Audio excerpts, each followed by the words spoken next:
Daily taste the daily. మనతో పాటు ప్రస్తుతం బీసీ సంక్షేమ సంఘం అధ్యక్షులు జాజుల శ్రీనివాస్ గౌడ్ గారు నాతో పాటు అందుబాటులోకి వచ్చారు. నమస్తే శ్రీనివాస్ గౌడ్ గారు.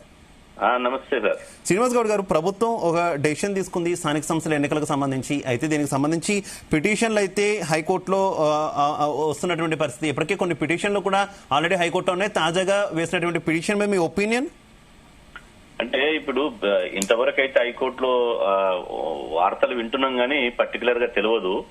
కానీ ఏదేమైనప్పటికీ బీసీలకు కులగణన జరిగిన తర్వాత కులగణనలో రాజకీయంగా ఎంత వెనుకబడుతనంగా ఉన్నారో నిర్ధారించిన తర్వాతనే శాస్త్రీయంగా ఎంపారికల్ డేటాను చూసి మాత్రమే 42% రిజర్వేషన్లు ఇవ్వాలని రాష్ట్ర ప్రభుత్వం నిర్ణయించింది. ఇది ఒక రోజు 2 రోజులు జరిగిన పని కాదు. ఇది 22 నెలలుగా తెలంగాణ రాష్ట్రంలో 22 నెలలుగా చట్టబద్ధంగా, శాసనబద్ధంగా, న్యాయబద్ధంగా జరిగినటువంటి ప్రక్రియ. ఇది రాత్రికి రాత్రే వచ్చినటువంటి జీవోలు కాదు.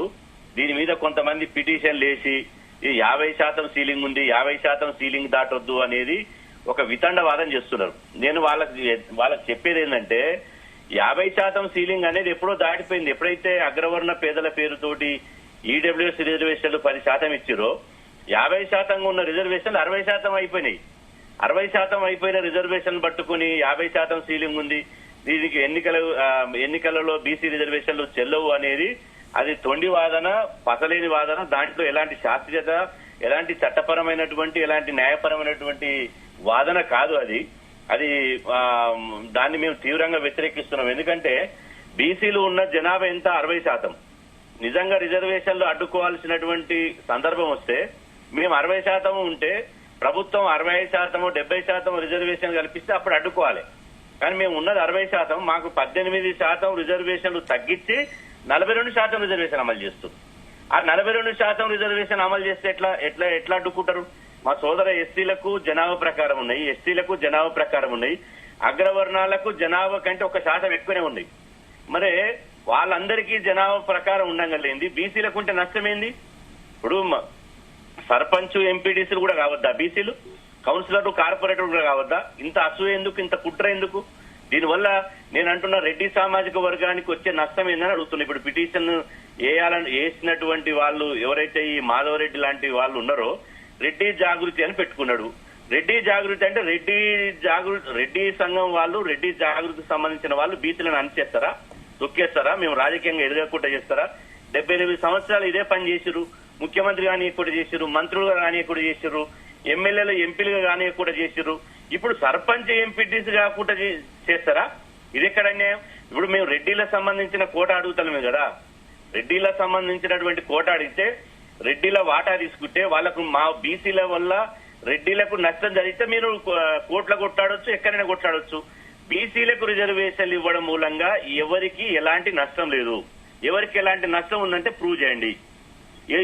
బీసీలకు రిజర్వేషన్ 42% ఇస్తే మేము రెడ్డిలో 5% ఉన్నాం, మాకు 5% వాటా దక్కలేదని అప్పుడు ప్రూవ్ చేయండి. మేమే రిజర్వేషన్ వదులుకుంటాం. కానీ రెడ్డిలు 5% ఉంటే రాజకీయ రంగంలో 60% ఉన్నారు. ఇవాళ అసెంబ్లీలో చూసుకుంటే రెడ్డి సామాజిక వర్గానికి సంబంధించిన వాళ్ళు 119 ఎమ్మెల్యేల్లో 42 మంది ఎమ్మెల్యేలు ఉన్నారు, 5% ఉన్నోళ్ళు. మేము 60%, 136 కులాలు ఉన్నోళ్ళం, కేవలం 18 మంది మాత్రమే ఉన్నాం ఎమ్మెల్యేలుగా. ఇవాళ మంత్రివర్గంలో 4 రెడ్లు ఉన్నారు. అంటే నామినేటెడ్ పోస్టుల్లో మొత్తం రెడ్డి సామాజిక వర్గం వాళ్ళే ఉన్నారు. అయినా కూడా మేము వ్యతిరేకించడం లేదు కదా. రెడ్డి సామాజిక వర్గాన్ని ఎప్పుడు కూడా బీసీ సమాజం ఎక్కడ మేము వ్యతిరేకించలే. ఇవాళ ఈడబ్ల్యూఎస్ రిజర్వేషన్లు వాళ్ళు ఎంజాయ్ చేస్తున్నారు. ఈడబ్ల్యూఎస్ రిజర్వేషన్లు ఎంజాయ్ చేస్తే మేము వ్యతిరేకించడమా? వాళ్ళ నోటికాడి ముద్ద గుంజుకున్నామా? బీసీల నోటికాడి ముద్ద ఎందుకు గుంజుకోవాలి? బీసీలకు అందుతున్న రిజర్వేషన్లు ఎందుకు అడ్డుకోవాలి? అడ్డుకుంటే మేము చూస్తూ ఊరుకుంటామా?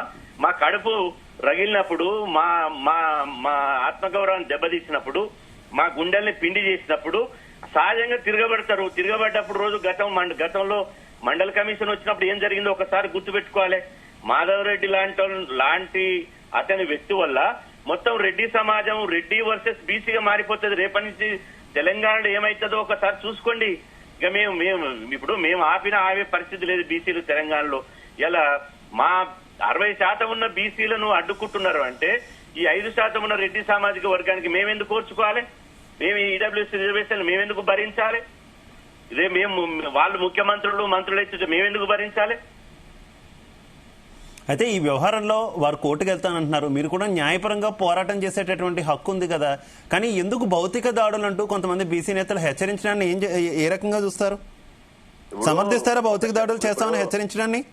ఇప్పుడు ఎవరు భౌతిక దాడులు చేస్తామని హెచ్చరించలేదు.